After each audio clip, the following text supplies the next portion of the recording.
Hola, Emis. Bienvenidos a la clase número 3 de su curso de bioquímica. El día de hoy vamos a terminar el curso de glucosa para después pasar con otras moléculas importantes en la bioquímica humana. Aquí vamos a ver, ya hablamos sobre cómo la glucosa se utiliza para poder generar ATP. Aquí vamos a hablar sobre cómo esa glucosa se va a almacenar en órganos altamente energéticos, como glucógeno, cómo ese glucógeno va a dividirse para formar la glucosa y esa glucosa entra a los procesos que ya vimos, que son la glucólisis, el ciclo de Krebs y la fosforilación oxidativa. Y como cuando ya no hay glucógeno o no hay suficiente aporte de glucosa nutricional, el cuerpo va a utilizar otros compuestos que no son glucosa para poder generar glucosa y esa glucosa ya entra a los procesos que vimos la clase previa, que es la famosa gluconeogénesis. Vamos a ver también sobre la regulación hormonal importante en estos procesos y las enfermedades asociadas en deficiencias de procesos de glucógeno y deficiencias de la gluconeogénesis. ¿Qué es el glucógeno? El glucógeno es un polímero. En química, bueno, en bioquímica, los polímeros son aquellas complejos de moléculas, compuestos químicos que se forman a partir de una molécula simple. En el caso del ADN, son las bases nitrogenadas. En el caso de los grandes lípidos, son los triglicéridos. En el caso de las proteínas, son los aminoácidos. Y en el caso de la glucosa, esta va a formar varios compuestos, pero para los humanos nos importa el glucógeno. Es una forma altamente energética de almacenar en el cuerpo. El hígado y los músculos son los principales en almacenamiento. Y si se dan cuenta, el hígado almacena un poquito menos que el músculo, porque no todo el tiempo estamos en ayuno. El músculo, incluso cuando no lo tenemos consciente, gasta a nuestra vía del núcleo rojo en el mesencéfalo. Vamos a estar todo el tiempo utilizando este ATP para mantener energía y por eso requerimos mucho almacenamiento con el glucógeno. El glucógeno es parte de uno de los polímeros que se forman a partir de la glucosa. La glucosa la podemos encontrar en dos formas en el ambiente. Aquí, esta es la forma esencial, la forma lineal de ver a la molécula de glucosa. Ya vimos la clase pasada que son 6 carbonos con un grupo carbonil, que es este enlace covalente, divalente, que entre el carbono y el oxígeno, diversos grupos hidroxilos, pero si esta molécula la vemos en un plano cíclico, que es como esencialmente ocurre en la naturaleza para ahorrar energía, vamos a tener una alfa glucosa y una beta glucosa. Una molécula de carbono cíclica, y así con todas las moléculas que vamos a ver cíclicas, porque son muy recurrentes en la bioquímica, vamos a empezar contando el primer carbono, aquel que tiene nuestro grupo terminal de interés, y a partir de ahí nos vamos a para completar el ciclo. Aquí nuestra molécula de interés es el grupo hidroxilo. Entonces vamos a comenzar. Uno, 2, 3, 4, 5, 6. Este carbono está en una posición alfa, o sea, está hacia abajo. Y en la beta glucosa, mismo carbono, el primer carbono, pero el grupo hidroxilo está hacia arriba, es la posición beta. Los humanos no tenemos beta glucosa, las plantas sí. Y ahí cambia totalmente por qué los humanos tenemos glucógeno y los animales tenemos glucógeno y las plantas no. Las plantas tienen beta glucosa. Esta beta glucosa se va a hacer en laminillas para formar celulosa y esa nosotros los humanos y los animales no tenemos, bueno, los humanos no tenemos beta milasa, por ejemplo. Por eso no podemos hidrolizar estos compuestos y por eso la celulosa que nosotros comemos se convierte en fibra y por eso es lo que es cuando pasa por el colon. Pero sí tenemos una similitud con los almidones, la amilasa y la amilopectina. Ambas están compuestas por alfa-glucosa. Sin embargo, lo que diferencia, por ejemplo, una amilosa de un glucógeno es que la amilosa solamente junta el primer carbono, que vemos que tiene el grupo hidroxilo, con el carbono 4 de otra molécula de glucosa. La amilopectina se parece al glucógeno porque junta el primer carbono con el cuarto carbono y el primer carbono con el sexto carbono de otra molécula. Ahorita vamos a ver un ejemplo. Pero la diferencia entre un glucógeno y una amilopectina es que el glucógeno hace esos enlaces cada 10 subunidades. Entonces vamos a tener una rama cada 10 glucosas. Y en la amilopectina son cada 20. Si se dan cuenta, tiene una orientación como espacial un poquito similar, pareciera como si fueran copos de nieve. Y la amilosa es totalmente como si fuera una espiral. A eso me refiero con la unión entre el primer carbono, cuarto carbono y sexto carbono. Acordémonos que hay primer carbono, segundo, tercer carbono, cuarto carbono. Aquí está nuestro primer enlace, en el enlace 1, 4. Supongamos que aquí ya terminaron los 10 subunidades. Entonces vamos a pasar a el carbono uno 2 3 4 5 6. Y aquí viene la siguiente rama. Y esto, si lo repetimos varias veces, vamos a obtener la configuración del glucógeno. Aquí vamos a retomar algunos conceptos que hemos hablado. Grupo hidroxilo es un carbono unido con un solo enlace covalente a un oxígeno y ese oxígeno está unido a un hidrógeno. Y el resto de los enlaces del carbono van a ser con otros carbonos.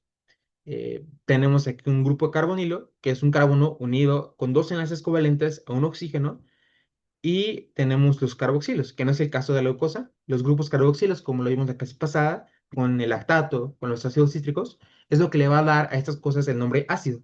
Tenemos un carbono unido con dos enlaces covalentes con un oxígeno.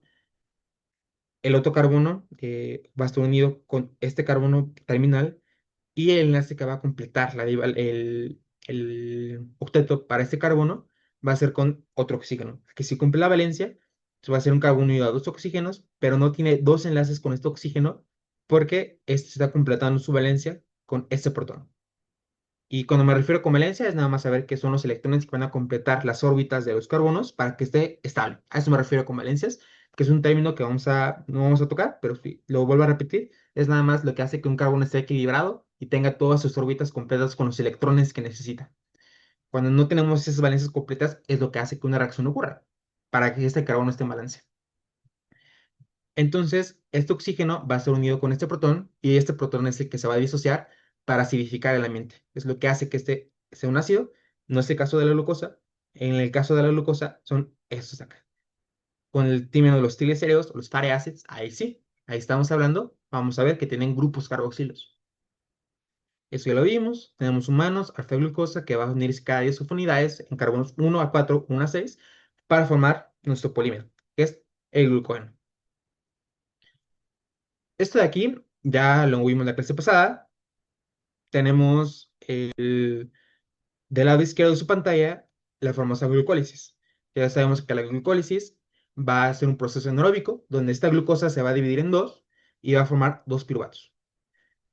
Pero ¿qué pasa cuando queremos almacenar energía? Vamos a agarrar esta glucosa 6-fosfato y vamos a cambiar ese grupo fosfato que está en el sexto carbono a el primer carbono. Y eso lo vamos a hacer con la fosfoglucomutasa. No me lo dice. Va en una molécula de glucosa a mutar, o sea, cambiar la orientación de ese grupo fosfato. Aquí tenemos la glucosa 1-fosfato. Aquí tenemos, va a entrar en rol este UTP, que es uracil trifosfato. Ya vimos en el ciclo de Krebs que está el GTP, está el famoso ATP. Entonces, todos estos son grupos de purinas o primidinas que se van a unir con tres enlaces con tres fosfatos para formar estas moléculas que al momento de hidrolizarse ya sabemos que van a hacer que las reacciones sean espontáneas. Entonces, esto lo vamos a ver más adelante en toda la parte de lo que es ADN y los procesos de los aminoácidos en su degradación. Pero esencialmente lo que tenemos que saber es que estamos aquí hablando del uracilo. El uracilo es una pirimidina, el ATP, adenina, y GTP, guanina, son purinas. Yo me tengo una mnemotecnia, esto es más un paréntesis, la vamos a hacer más adelante, pero pues en el A, E, I, O, U, la I viene antes y la U viene después. El uracilo, la citosina, la timina, solamente tienen una sola base de carbonos cíclicos, porque la I viene antes que la U, y después la U viene después que la I. Entonces, como viene después, vamos a aumentar el número de esos enlaces cíclicos y vamos a tener dos bases cíclicas y eso va a hacer que las moléculas sean más grandes. Entonces, ATP, GTP, ya las vimos, son estas moléculas energéticas basadas en purinas y esta es la primera que vemos en bioquímica basada en pirimidinas, la UTP. Entonces, esta UTP va a perder su fosfato, este fosfato inorgánico se va a ir, este fosfato de la glucosa no fosfato se va a ir y se va a juntar la UTP, como pierde un fosfato, va a pasar de ser trifosfato a difosfato y se va a unir a la glucosa. Entonces vamos a formar UDP glucosa. Porque esto es importante. Cuando vean justamente que se meten esos enlaces de UDP, GTP, ATP, es para hacer que la unión terminal de ese carbono terminal pueda entrar a una reacción. Y ya vimos que el hidrolizar fosfato permite que una reacción sea espontánea. Entonces, Estas moléculas, como van a irse juntando con fosfato en la bioquímica, cuando lo juntamos con un carbono terminal, es como si estuviéramos marcándole y diciéndole al cuerpo, hey, este que yo fosforilé va a ser importante porque la vamos a meter a reaccionar con otra cosa más. Entonces, este glucosa, que la fosforilamos con UDP, gracias a la UDP, glucosa pirofosforilasa, su nombre lo dice todo, vamos a quitar fosfato, vamos a meterle UDP a esta glucosa. Esta UDP glucosa fosforilada va a juntarse con el glucógeno y va a perder el UDP, que va a juntarse con un fosfato, y ya se desfosforila y vamos a ir armando los enlaces de glucógeno. Entonces, resumen, glucosa sin fosfato no entra al resto de la glucólisis, la vamos a fosforilar utilizando UTP, vamos a formar UDP glucosa, esta molécula fosforilada, gracias al UDP, que es una base de primidinas, va a ser un marcador para decirle al glucógeno que estamos construyendo, hey, ya tengo algo aquí fosforilado, utilízame. Entonces, para que lo podamos incorporar, perdemos ese marcador fosforilado, la UDP, metiéndole otro fosfato, se forma UTP, se va a reciclar y se juntan. Eso es un poquito más detallado como es el proceso. Ya aquí tenemos la glucólisis, nos vamos a enfocar en la glucosa 6-fosfato. La glucosa 6-fosfato, vamos a cambiar la posición de ese fosfato al grupo oxígeno para que pueda entrar este proceso de hidrólisis que hablamos al principio, perdón, de deshidratación que hablamos al principio. Acordémonos que si lo dejamos en el carbono, le ponemos en algún carbono, no va a ser una reacción espontánea. En este oxígeno de acá tampoco es una reacción muy viable porque no estamos haciendo moléculas, eh, ¿qué sería? Alfa, beta, gamma, zeta, omega. O sea, este carbono de aquí no va a jugarse. Acuérdense que estamos jugando con el carbono que le da el nombre a alfa glucosa. Entonces tenemos que pasar este fosfato para acá. Es un marcador para que la UTP se junte. Fosforilamos esta glucosa con la UDP. Le estamos diciendo al resto del glucógeno que se está acomodando por acá, en el resto del hígado, utilízame. La utiliza el glucógeno sintasa. Y para poder unirse, este oxígeno, este carbono que vemos aquí, este oxígeno, vamos a dar clave, va a perder su UDP y se va a juntar con el resto del glucógeno. Y aquí se forma el famoso enlace 1,4. Aquí tenemos nuestro carbono 1, nuestro carbono alfa va a perder el UDP que fue marcado para que lo reaccionara la glucógeno sintasa y se une al resto de los carbonos que se están acumulando en el glucógeno, que aquí sería nuestro carbono 4, acuérdense. Y ese proceso se va a repetir muchísimas veces para poder formar nuestra molécula de glucógeno. Entonces, ¿cuáles son las moléculas clave en este proceso y cuáles son las enzimas que quiero que se lleven a casa? La principal, ¿no? La que va a iniciar todo este rollo. La glucosa va a formarse en glucosa 6-fosfato gracias a la exocinasa. Ya vimos que es una que se aumenta su síntesis gracias a la insulina. Tenemos la glucosa 6-fosfato que se va a formar en glucosa 1-fosfato gracias a la fosfoglucomutasa.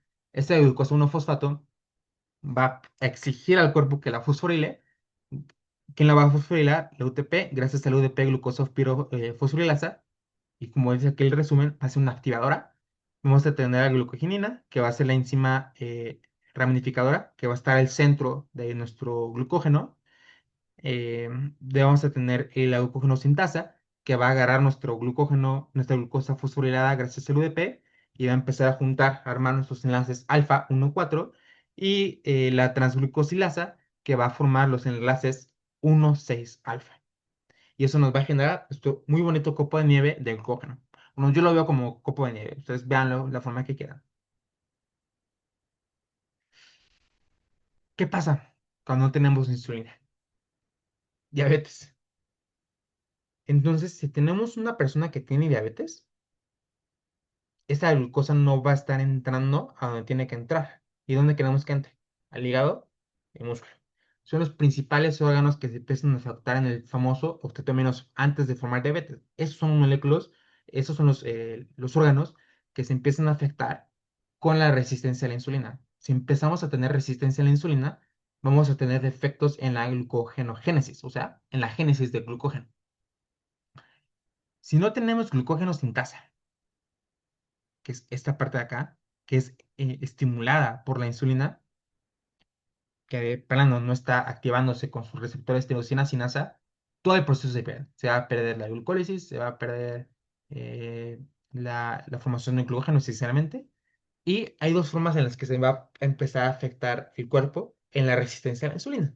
Tenemos primero la afección al músculo estriado, ¿no? Que eso es la famosa glucosa alterada al azar. Si una persona le tomamos glucosa al azar y sale en un rango entre, o sea, más de 140 pero menos de 200 en ayuno, digo, después de comer, estaríamos hablando de una resistencia a la insulina en sus procesos iniciales.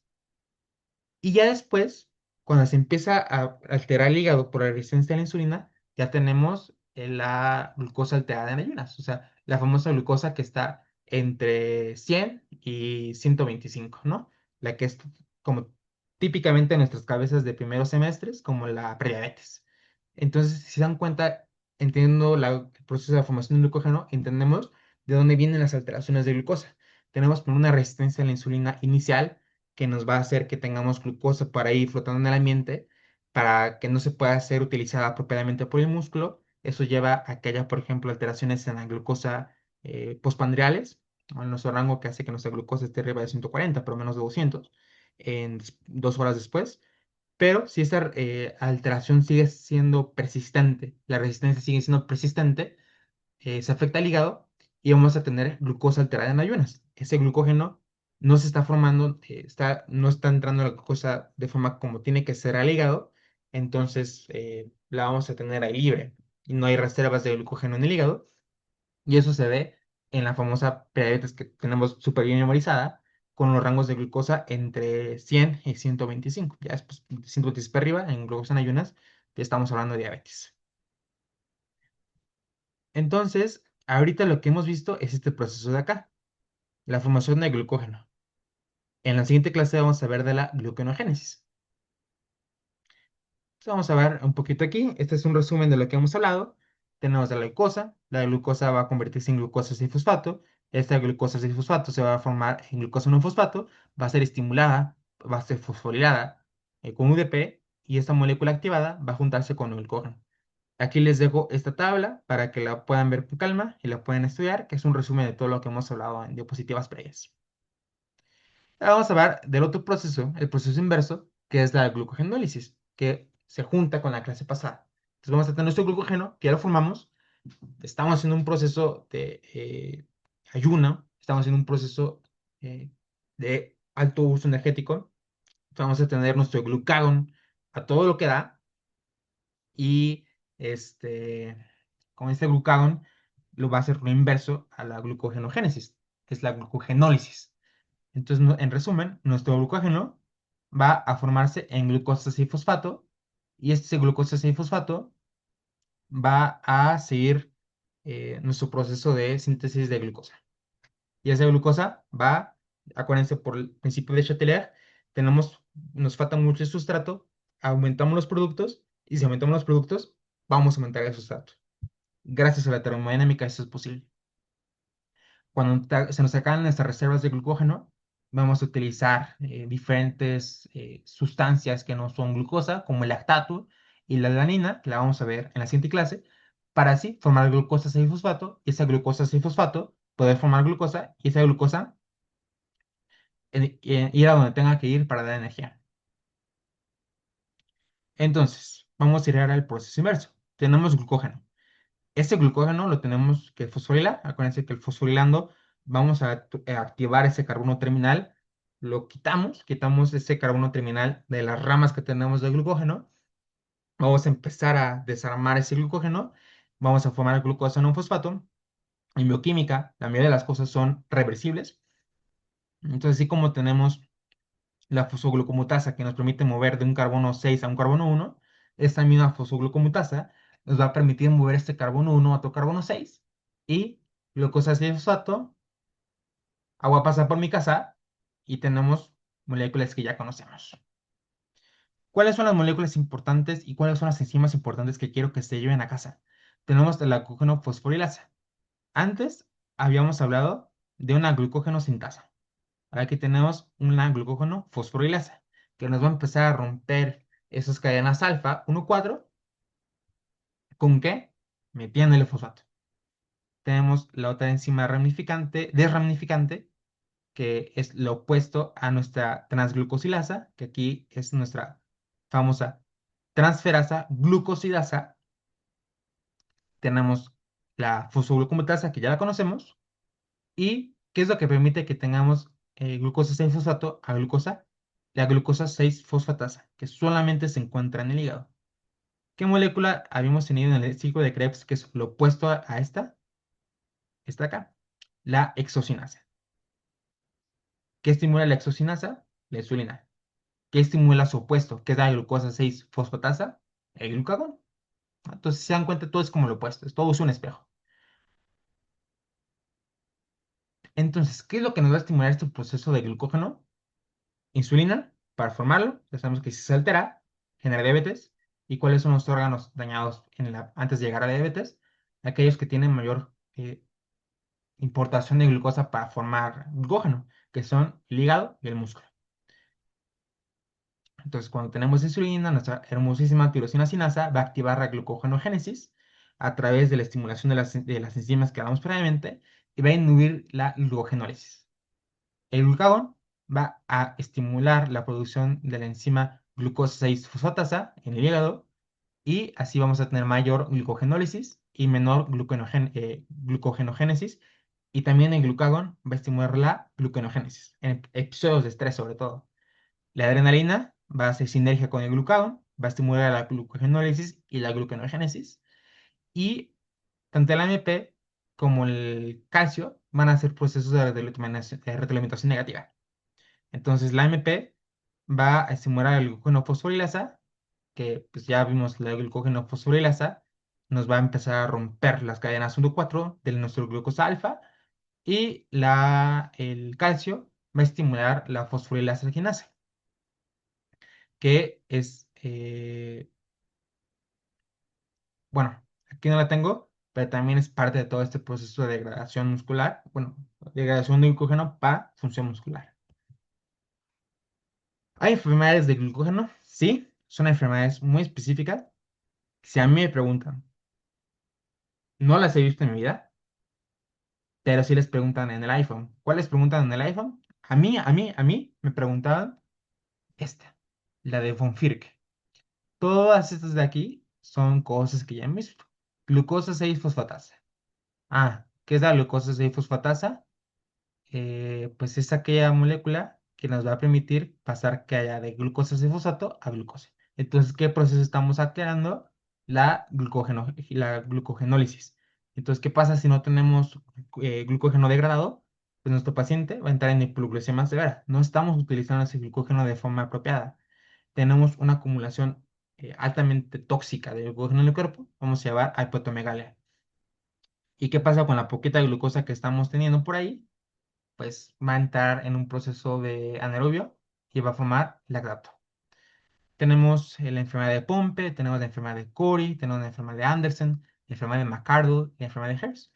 La de Pompe afecta la glucosidasa en una parte lisosomal. Esta glucosidasa, ya lo hemos visto por acá, está aquí. Entonces también van a estar las alteraciones en nuestra propia degradación de glucógeno. ¿Qué pasa? No estamos produciendo lo suficiente glucosa a la estimulación cardíaca, entonces vamos a tener debilidad muscular y miocardiopatía. En el CORI, la enzima de ramificante, lo mismo, no estamos permitiendo que el cuerpo utilice sus reservas de glucógeno, vamos a tener hiperglucemia, vamos a tener hipermegalia y vamos a tener miopatía. Es decir, los músculos y nuestro hígado se alteran porque no estamos utilizando el glucógeno.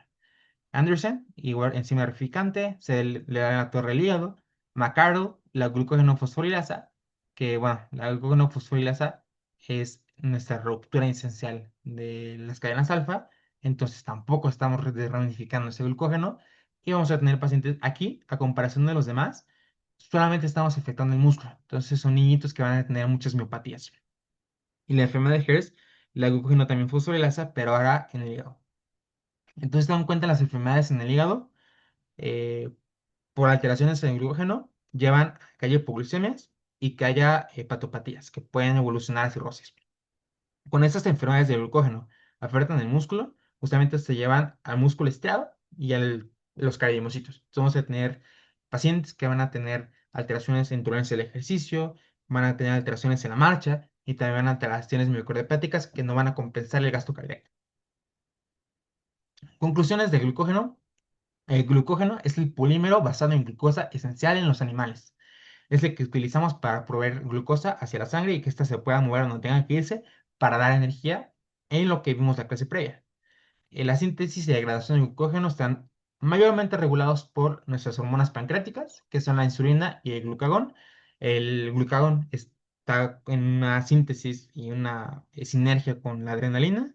La glucogenogénesis nos permite correlacionar puntos bioquímicos con fenotipos clínicos claros, que son los que vemos acá. A mí me preguntan cuál es la que a mí me han preguntado en la vida. Es la enfermedad de von Hirke, vino en mi iPhone 1 y la comprensión de esta ruta es fundamental para incluso enfermedades que vemos todo el tiempo, ¿no? Como la diabetes. Entonces, eso es lo que yo creo que se llevan a casa. Glucógeno, utilizamos la glucosa 6-fosfato, es un proceso que es reversible. Este glucógeno 6-fosfato va a cambiar su fosfato de un grupo 6 a un grupo 1, que es nuestro punto que hace que una molécula de glucosa sea alfa, que es la que tenemos los humanos. Al momento de fosforilarla con la UDP, le damos una señal al resto del glucógeno del hígado o del músculo estriado para decir, oye, utiliza esto para que podamos seguir ramificando. Y el oxígeno es la molécula que está entrando en clave, es el oxígeno el que está unido al fosfato. Este fosfato va y viene en el oxígeno para ramificar o desramificar. Entonces es un proceso reversible, así como formamos glucógeno, ese glucógeno va a poder desramificarse para de nuevo formar glucosa 6-fosfato. Entonces acordemos por principios de la chatelier, si aumentamos el producto, también va a aumentar los sustratos para que haya equilibrio. Entonces así aumentan las reservas de glucosa y esa glucosa puede ser utilizada por el hígado, puede ser utilizada por el músculo estriado o va a poder ser utilizada posteriormente por los órganos altamente energéticos que vimos la clase pasada. Eso es todo por esta sesión. La siguiente clase vamos a hablar de gluconeogénesis y con eso acabamos glucosa. Ujú.